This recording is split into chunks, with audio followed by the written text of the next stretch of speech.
She looks it over and says, "Make sure you go to the Bone Church." "Bone Church?" "Said like ossuary in Kutna Hora. It's beautiful." "Sure." I repeat that in my head, try to commit it to memory. Truth is, I have zero plans on sightseeing and only a weak promise of a job working for a company owned by the family of an old friend. The real reason I'm looking to leave the country is because of the dead guy. It's not like the cops are hunting for me. I'm not a fugitive, but I'm living on the edge of something sharp, and I've always wanted to see more of the world. If there was ever a time to do it, this is it.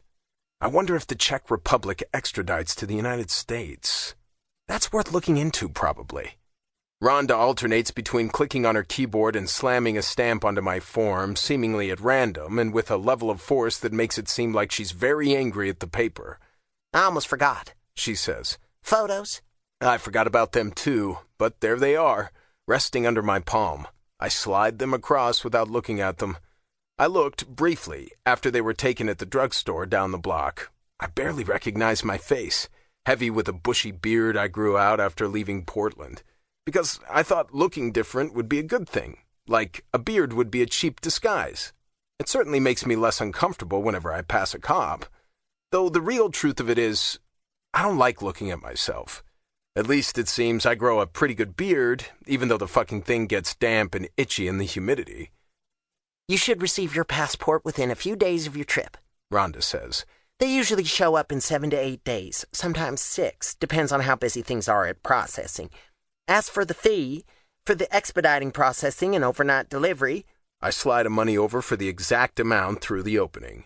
She takes it, nods, and adds it to the stack. After that, she gives me back my license, library card, and credit card. She forces out a tired smile. "Have a safe trip, sir. And don't forget about the Bone Church. Sedlec Ossuary." Got it. I won't. I turn to leave. The room is mostly empty. There are a few benches and only 2 other people waiting. Standing by the door, arms folded, is a security guard. He wasn't there when I walked in. Big guy, bald head gleaming in the harsh light, face like he wakes up looking for things to be angry about. We make accidental eye contact, which turns into prolonged eye contact. At first, I think it's just one of those awkward things that happens with strangers, and after a moment we'll look away and the moment will dissipate like smoke. But then I think, does he recognize me?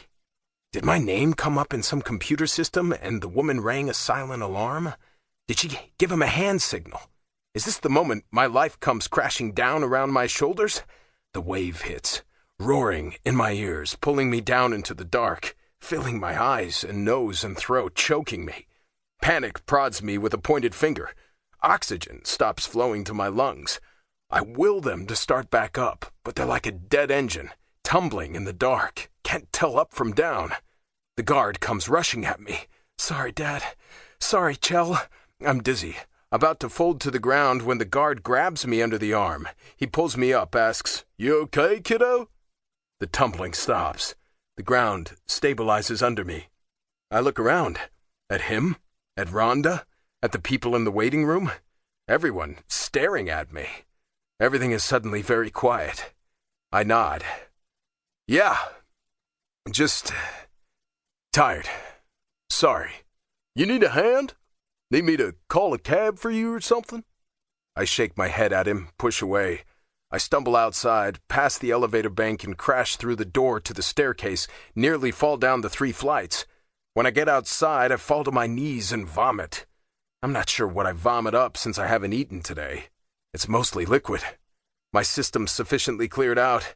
I lean back against the brick wall. The morning heat drapes over me like a down blanket. It feels nice, and will for another minute or two, the way it does when you leave a building with robust air conditioning.